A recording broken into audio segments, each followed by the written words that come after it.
Got your back against the wall, no you know you never had a chance. Should've known better, now you better make other plans. There's no going back, gotta let you know in advance. This is Game Squad.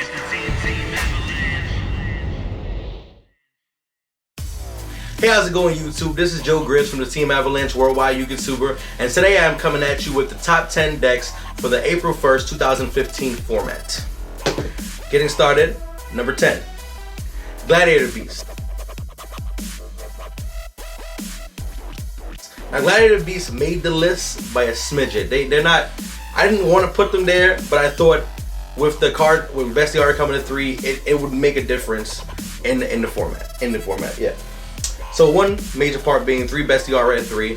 That's more spot removal for the deck. The deck now has better spot removal, so it doesn't have the main cards like MST. MST can be cut to 2, 1, or none and thrown into the side deck. Because now you have in-deck spot removal, just like Shaddolls and everything else. Being able to manipulate Gazaris. Gazaris is a powerful card. It is so powerful. It's ridiculous. Ridiculous. Especially against all the rogue decks that got a boost because of the format, because of the decks coming up off the certain cards coming off the ban list or getting put to 3 or whatever or whatnot. These decks get support. There are more rogue decks in the format. Now you're gonna have decks with massive back row, more decks with massive back row. So Gazaris being able to punch over everything and rip through the back row easily with Bestiary is gonna be amazing.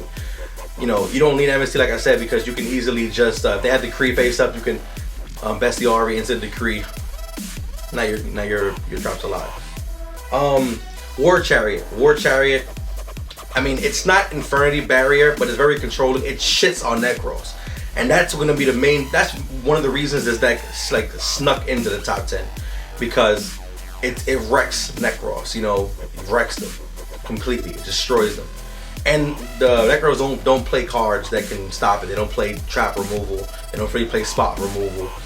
You know, so they're not gonna really be able to stop it from happening. And it's accessible. You can search it. You search it with Satellarknight if you punch over something. If Nekroz summon one of the searchers, you Satellarknight punch over it, get Chariot, or you can just draw into it. It's really easy. The deck is pretty quick. The deck has massive back row, so the massive back row is going to account for something because it's one of the decks that can really hold its own while monsters coming in and out the deck. Plus skill drain is only at 1. Skill drain being at 1 is better for the deck, and vanity being at 1 is better for the deck because now you're not worried about your small plays getting hit because the deck is not as fast as all the other like top 5 decks, but it does its job. It's going to sneak in a little bit, and it can manipulate Test Tiger. Test Tiger is really good.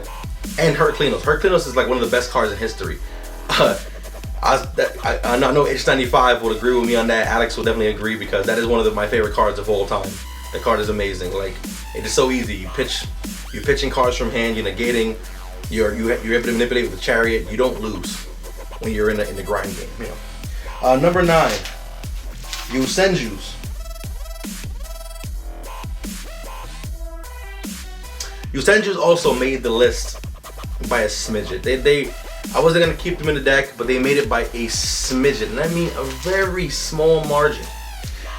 One being because the deck is not as powerful as before because having 3 vanities in the deck was one of the best things the deck had.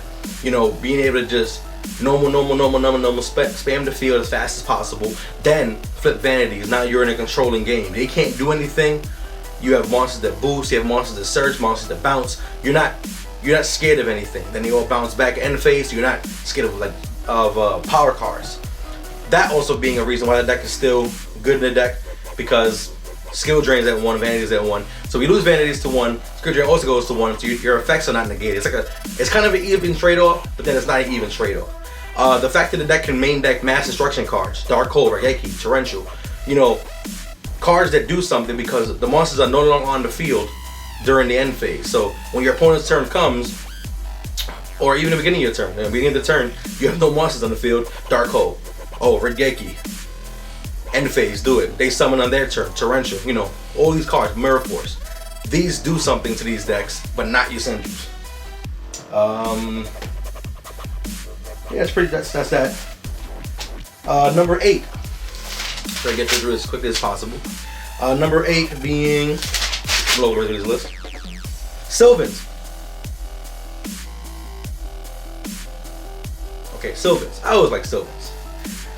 Sylvans still have a powerful game. They have cards that can special summon in mass amounts. 3 fertilizer, 3 lone fire. Lone fire's at 3. Quicker, it's gonna spam the deck quicker. You have glow up bulb, and glow up bulb was eroded to excavate. To say excavate now, so it's better. So it works with the deck more. Those cards. Soul charge, being able to put Felgrand on board to control Felgrand. They have Aurea to bounce, and then Big Eye that can get Big Eye still, because the rulers got hit, so you can't really play with the rulers with the deck, but you know, you can still manipulate and play Big Eye and stuff like that. Not many decks can. And they have index spot removal. They have the Martial Leaf, and I don't know the other one, I'm gonna be very honest, but they can pop spells and traps, which is really good. Number 7, Ritual Beast. I like Ritual Beast. I think it's a really good deck. It's a really fun deck. A lot of people don't really know how good the deck is because they haven't really seen it in really big competitive tournaments too much. They don't really make it past like the first 5-6 rounds. They don't really make it past that. So people haven't really got a chance to, especially because the new format is just starting. Potentially these decks can make a push. Being able to use cards like Steeds and Ambush, they're too broken. Just to blow up cards for free is retarded. They have access to Chidori. Oh, that also will Yosenju. Access to Chidori. The Lightning Chidori is amazing. So they have access to Chidori. They play like Infernoids. The ritual effects that you can tag out during either turn. The bad part of the deck is that if you don't open control at the start of the game, it's hard to start. If you don't open the controlling card, it's really hard to start. So that's the one thing I don't like about the deck, that it's a little hard to get started as the other decks, but it makes up for it. It makes up for it in late games. Number 6, Fire Fist. Fire Fist have never had all these cards in the deck at the same time. We've never had these cards in the deck at the same time. Spirit is now at 3. Bear is just too broken. Bear gets over your cards, your problematic monsters on your opponent's side of the field. You know, it can get rid of the Genlock so easily. One Tenki is an instant out to the Genlock, which is amazing. That in itself is amazing to me. Wolf Bark, 3. Spirit, 3. Rooster and Spirit at 3 were never a thing, which is really great. So they can manipulate rank 3s and rank 4s for better plays, and it's really great. I think the deck is gonna really make a difference in this format. We don't know yet how good it's gonna be, but I think it's gonna be do very well. Number 5 being Cliffords. Cliffords really got the strong arm of the law when it came to the ban list. They got hit the hardest, in my opinion, because that deck was only really good. It was great. Okay, the deck in itself is really great, but the floodgates are what made that deck powerful. Made it the best control deck you can possibly have. Vanity's going to 1 and Skill Drain going to 1 really hindered the deck really bad. Scout going to 2, Sacrifice going to 1.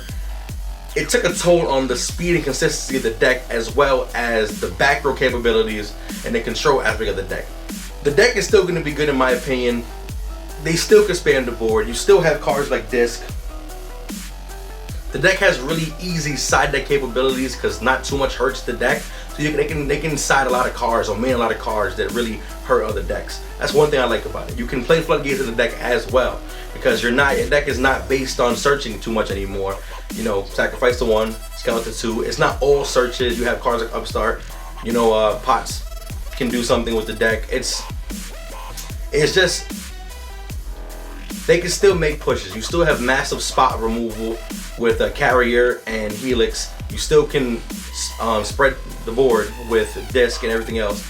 So, and Pendulum Summoning is still a thing. They didn't rip Pendulum Summoning out the thing, but they still have all these search cards. So I don't think the deck is gonna be terrible, but it's not gonna be amazing. So that's why it hits the number 5 slot on the list. Number 4, Burning Abyss.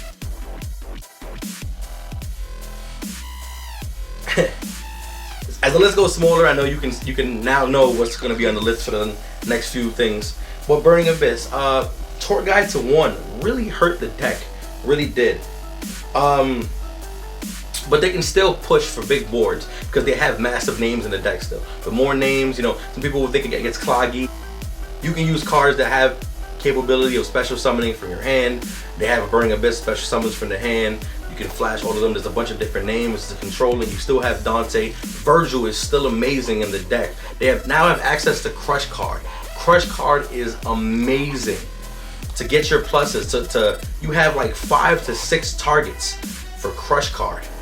And you can play cards like Deck Debut Virus with Downer Magician and Dark Law. Dark Law accessible decks now. That can be played in the deck, and that's really gonna make a difference. I think it's gonna be amazing, but it's gonna fall short due to the support coming in the next pack, 2 packs, like World Champions or something like that. I think is what it is. The deck with the Star Seraphs. Just for that pack coming out, that set coming out, the deck's not gonna see as much play as it should because of that, because it's not gonna be as fast to keep up. Number 3, Shaddolls. Shaddolls moves up in the list because of Star Seraphs. The deck didn't get hit like it did in the OCG. You know, it's getting better support. It also has Crush Card with playing targets. You can main stuff like Denko for heavy back row. Vanity's not 1. That's another reason why it's really good. It's also Dark Law accessible. Cliff Florets are no longer really relevant, and that was the hardest matchup for the deck. So that's another reason why the deck's gonna be amazing. Yeah, window control for rank 4 decks, and hopefully the water Shaddoll comes out, because that card completely destroys Nekroz. So with that card coming out, it'll even better the deck. So that it'll probably become number 2, to be honest. But right now, I think it's gonna be number 3 with that pack coming out. Number 2, Satellarknight. Hey.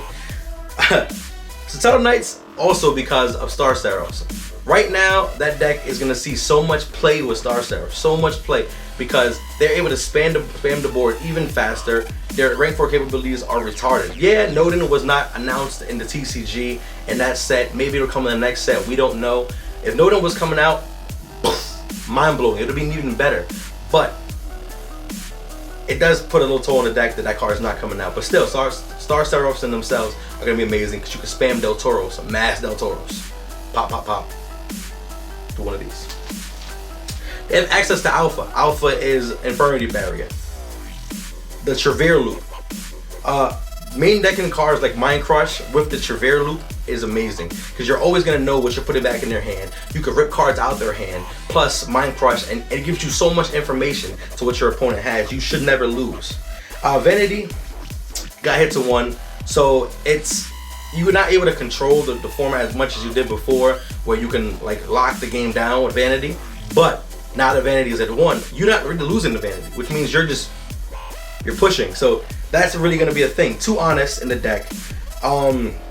Heavy back row in general is just amazing. And then Diamond. Diamond is ridiculous. Ridiculous. Hands down my favorite card in the deck, aside from Trevere. But Diamond it shits on dark decks. So if Shadows are really big now because it was with Seraphs and everything else, then that's definitely going to be something you want to make a go-to all the time. And Burning Abyss, because Burning Abyss are going to be there. Destroy them. You know, destroy them.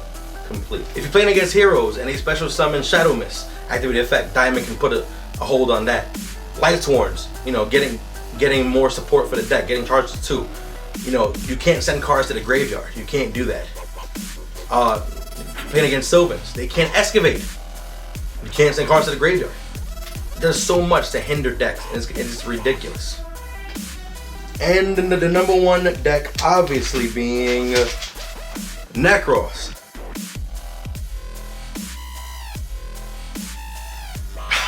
Yeah, but they got prepped to 1, so they're not as cheesy. Brio went to 2, so they're not as cheesy or fast. But they still have access to the Jin lock. Plus Vanity is at 1. Skill Drain is at 1. They just said, okay, we're gonna take speed away from you, but make it easy as hell for you to spam the board still, with no fear of these one-of floodgates being there. And if you do see them, MST takes care of them, which you should play. It's just ridiculous. Senju and Manju searching. Just they're still both at 3. You're still gonna search the deck like crazy. Trish is retarded. Trish just gets rid of all these cards, and it breaks your board. Board breaking cards are a pain in the ass. And they have access to Denko Senka versus Rogue decks. What more can I say on why the deck is the best deck still, and it's fast? But that's pretty much it. That's me rambling on about the list. By the way, if you're in the New York area and you were trying to get your game on with Yu-Gi-Oh, check out our card shop. We're truly urban, located on 2391 Grand Concourse in the Bronx, New York. Come there for all your Yu-Gi-Oh needs. They will have everything you want. And that's pretty much it. Boy Joe Grid signing out. Later, guys. Please stay connected with me by adding me on all my social networks on Twitter, Instagram, and Facebook. Just copy the link into your search bar and add. Thank you.